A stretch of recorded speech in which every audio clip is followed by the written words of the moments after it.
Nah, kebijakan-kebijakan ini seharusnya dibuat secara spesifik untuk musisi kafe. Karena pekerjaan mereka secara teknis ya dan secara di lapangan gitu berbeda dengan musisi yang selebritis maupun musisi jalanan. Itu berbeda sekali. Sehingga seharusnya lah menurut saya dibuatkan kebijakan khusus untuk musisi kafe. Ya, kategori musisinya itu musisi kafe.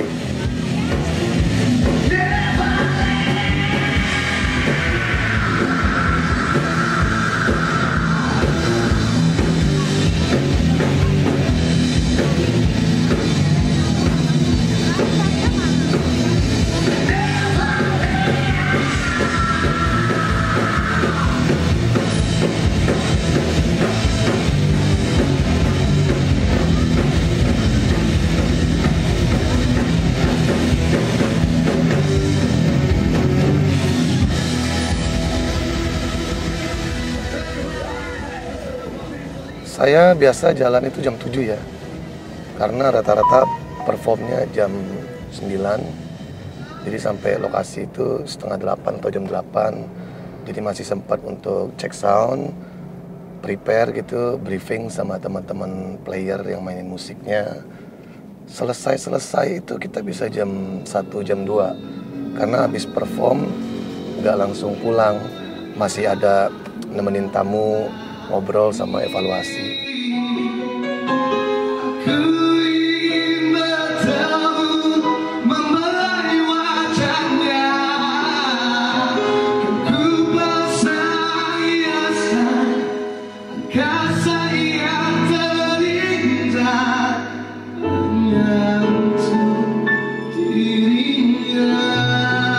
Belakangan ini saya melihat bahwa profesi ini berkembang ya begitu pesat karena berjalan lurus dengan banyaknya demand permintaan yang disebabkan bahwa ini seperti sudah menjadi kultur baru, seperti menjadi kebutuhan untuk para pengusaha F&B, bahkan sampai ke pengusaha entertain dunia malam.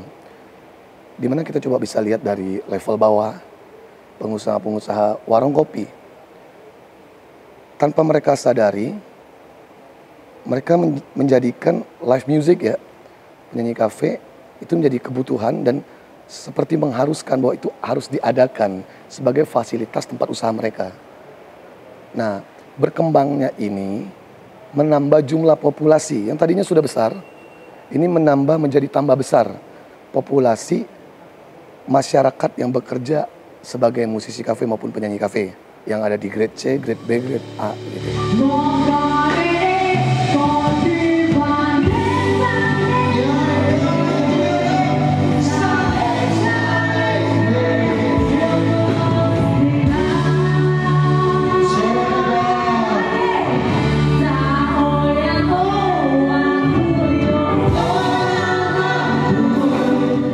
Cuma sayangnya, ya, sayangnya itu tidak berbarengan dengan perhatian dari pemerintah. Sampai saat ini masih sangat minim perhatian pemerintah terhadap masyarakat yang berprofesi sebagai musisi kafe. Dari musisi selebritis di rekaman, musisi jalanan, musisi kafe. Populasi terbesar itu ada di musisi kafe.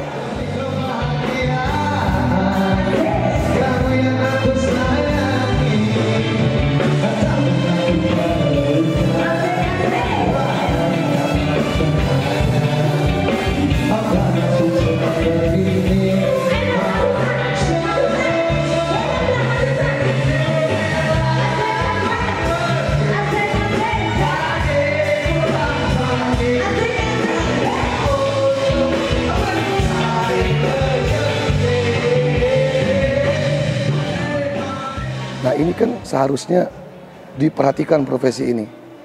Dibuatkan kebijakan-kebijakan yang dimana betul-betul memperhatikan masyarakat yang berprofesi sebagai musisi kafe ini. Nah, kebijakan-kebijakan ini seharusnya dibuat secara spesifik untuk musisi kafe. Karena berbeda dengan musisi yang selebritis maupun musisi jalanan. Itu berbeda sekali.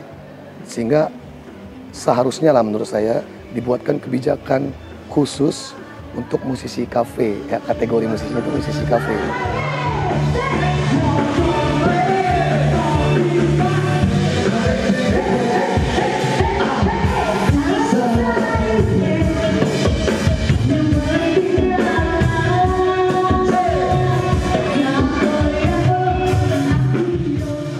Sebagai vokalis musisi band cafe, pekerjaan saya benar-benar sangat berisiko tinggi. Seperti keselamatan kerja, yang kedua ada pelecehan seksual. Risikonya sangat tinggi karena sebagai wanita, pekerjaan ini di dunia malam sulit gitu. Untuk bagaimana terhadap pemerintah untuk perlindungan pekerjaan kami ini gitu.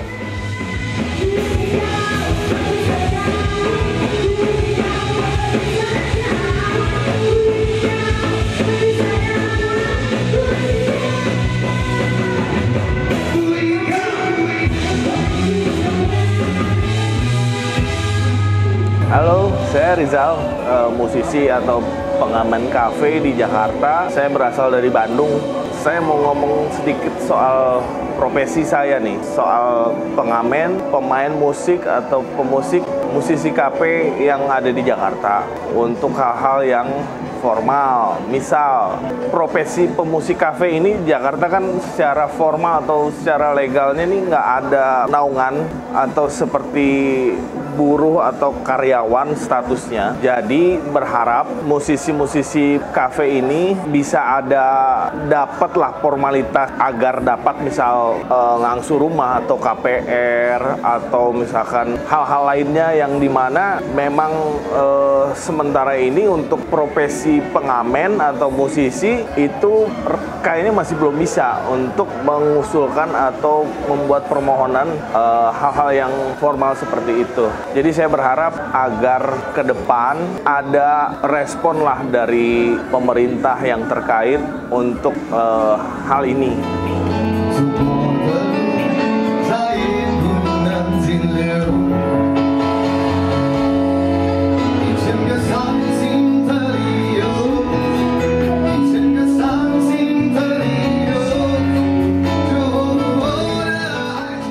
Kalau gua sebagai perwakilan musisi kafe di Jakarta, ada satu keluhan untuk mungkin gua perwakilan perkara masalah payment atau pembayaran fee kita terhadap pemain-pemain yang sudah bekerja di tempat atau outlet yang sudah kita jalankan.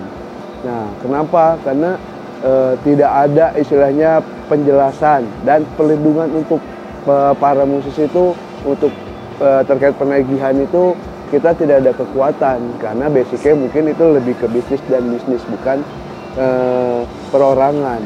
Nah mungkin itu sih keluhan yang mungkin mudah-mudahan bisa diselesaikan.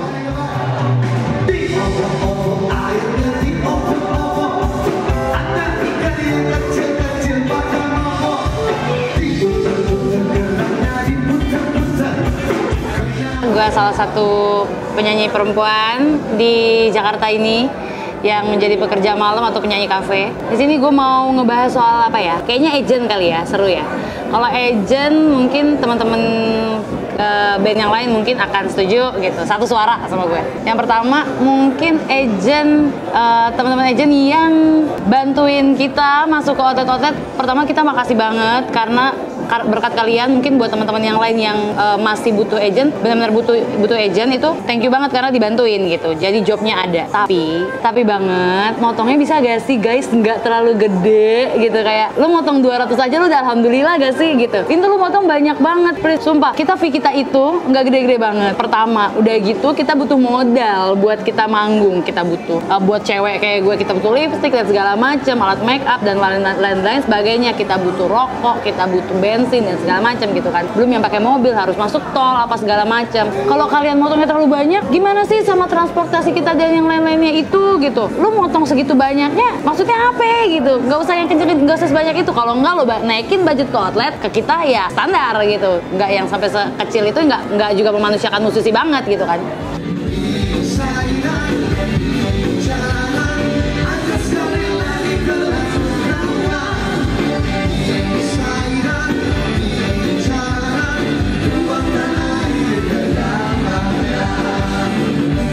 Yang kedua, mungkin soal saweran ya. Gue akan percepat aja. Saweran, please banget agent-agent jangan ambil saweran kita please, karena itu adalah hasil kerja kita di panggung. Lo nggak ikutan, itu ibaratnya kayak bonus aja gitu. Kenapa sih kalian juga harus dipotong? Kenapa harus diambil dan kenapa harus? Maksud gue, apakah itu salah satu SOP-nya sebagai agent? Nggak juga kan, gitu. Maksudnya, tolong memanusiakan kita, teman-teman musisi, gitu ya. Palingan jangan jatuhin banyak harga deh, kayak ke outlet-outlet. Bandnya udah bagus, bandnya udah ngulik, bandnya udah latihan, bandnya udah pakai kostum. Tapi ternyata harganya lokasi ke outlet bener-bener parah, dijatuhin banget. Demi band lo masuk, supaya mungkin teman-teman agent yang lain yang budgetnya lebih besar daripada lo bisa kegeser. Menurut gue jangan banget please, karena kita butuh makan. Itu aja sih paling kayak kurang lebih, mudah-mudahan itu bisa menyuarakan teman-teman yang belum sempat ngebahas soal agent ya. Gue dari Caca, pamit. Bentuk kerjasama musisi kafe terhadap pihak agensi maupun pihak pebisnis pengguna jasa mereka itu sebenarnya nggak fair. Yang terjadi selama ini adalah person to business, bukan B2B. Sehingga ketika ada hak-hak yang tidak dipenuhi, sementara kewajiban sudah dijalankan. Hak-hak ini misalnya contoh pembayaran, payment ya. Nah, ketika musisi kafe ingin memperjuangkan haknya ini, mereka tidak kuat karena tidak berbadan hukum. Karena hubungan kerjanya, bentuk kerjasamanya itu person ke bisnis, jadi bukan B2B. Saya Danu, main bass kafe. Ya, saya hanya ingin mengungkapkan standarisasi fee kami tiap malam itu seperti apa. Mohon kebijakannya, semoga pemerintah menerapkan kebijakan kalau fee anak band kafe itu sekian dalam semalam. Karena kami rasakan, sudah kami kalkulasi itu dalam semalam terima per lagu itu Rp5.000. Bayangkan sedangkan kami harus beli alat yang harganya 18 juta, 20 sekian lah. Sampai kostum yang harusnya kita bisa buat kebutuhan dapur, kita harus belikan buat kostum. Kan ada tempat yang memang standar fee-nya itu berbeda dibanding yang sebelah sini sama sebelah sini. Nah kalau bisa disatukan gitu, standarnya itu seperti apa gitu. Gue Rian, basis kafe Jakarta. Keresahan gue sih cuman satu ya, polemik tiap tahun musisi itu nggak ada THR-nya. Mereka bekerja sendiri dengan kemampuan sendiri, mengasah skillnya sendiri, melindungi dirinya sendiri, ya benar-benar dianaktiri kan. Yang lebih menyedihkan lagi begini ya, profesi ini kan legal gitu, cuma minim sekali perhatian dari pemerintah sehingga seperti profesi ilegal.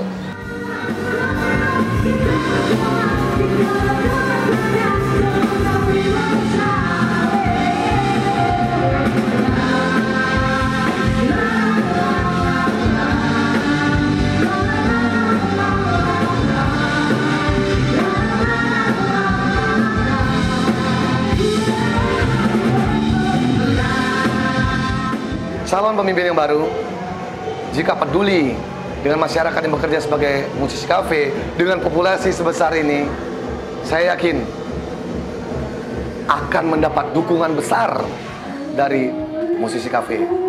Saya bersama istri saya sebagai gitaris dan istri saya vokalis. Jadi kami berdua ini profesi bermain musisi kafe dari sejak tahun 2008, udah sekian lamanya.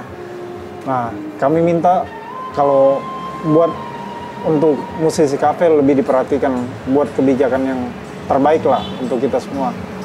Contohnya kayak kemarin tuh, waktu pandemi COVID-19, kan banyak musisi yang nganggur tuh semua. Apalagi kayak kita berdua nih, pas benar-benar kena COVID, emang benar-benar nggak kerja sama sekali. Penghasilan keluarga otomatis hilang sama sekali.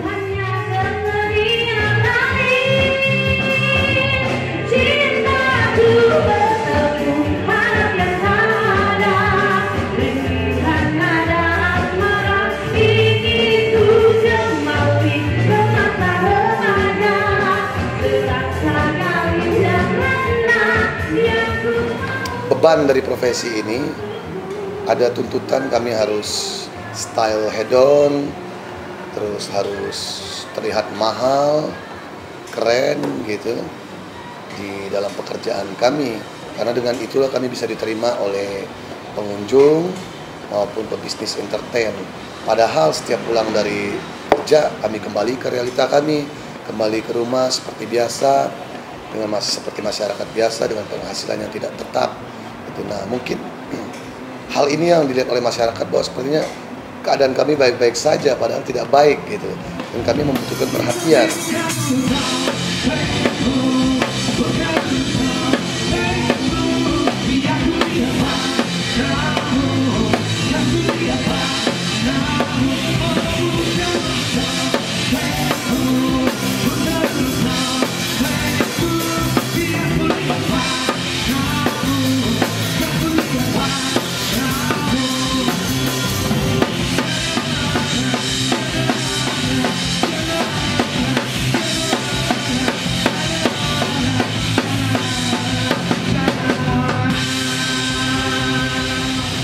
Mungkin style-style hedon ini yang dilihat juga oleh pemerintah bahwa kami tidak perlu diperhatikan. Kehidupan kami lebih dari cukup, padahal sangat-sangat butuh perhatian. Pemerintah harusnya tidak melihat kulitnya saja, bisa melihat dari dalam kehidupan para musisi kafe ini. Aku dan semua yang terluka karena kita.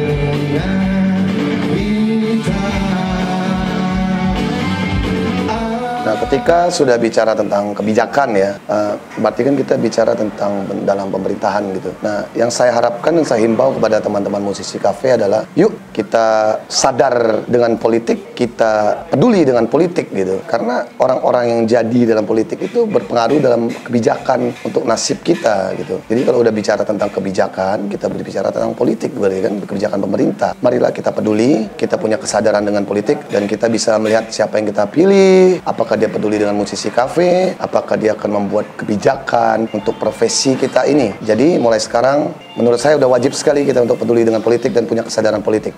Saya sudah ngeband dari tahun 2003 sampai sekarang udah 20 tahun.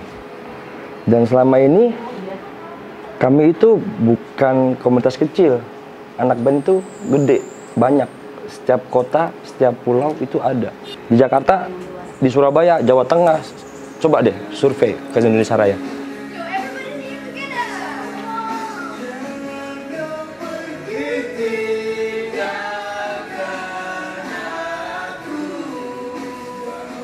Jaminan ketersediaan lapangan pekerjaan untuk musisi kafe. Sebenarnya pemerintah bisa membuat kebijakan ya. Contohnya saja kita analogikan untuk standarisasi atau sertifikasi tempat usaha F&B itu sendiri. Contohnya misalnya hotel, untuk mendapat sertifikasi bintang 3, dia harus mengadakan fasilitas kolam renang. Kolam renang itu profitable atau enggak, itu menghasilkan atau enggak buat mereka. Untuk mendapat sertifikasi bintang 3-nya kan dia wajib untuk mengadakan fasilitas kolam renang. Demikian juga seharusnya pemerintah bisa membuat kebijakan di mana bisnis F&B yang menyediakan 100 bangku misalnya, minimal 100 bangku, itu wajib untuk memfasilitasi tamunya untuk mengadakan live music. Nah, dengan ada kebijakan ini, saya yakin ini menjadi jaminan ketersediaan lapangan pekerjaan buat masyarakat yang bekerja sebagai musisi kafe. Sertifikasi para pebisnis F&B. Contohnya saja 100 bangku, mereka wajib mengadakan fasilitas live music. Nah, inilah yang akan menjadi jaminan ketersediaan lapangan pekerjaan buat kami.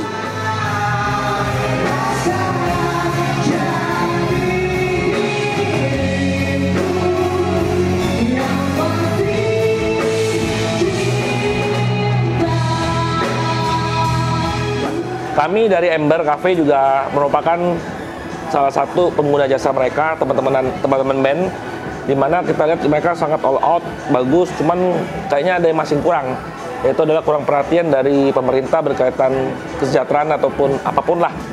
Kiranya pemerintah dapat bisa membantu untuk ikut mensukseskan atau mensejahterakan anak-anak band.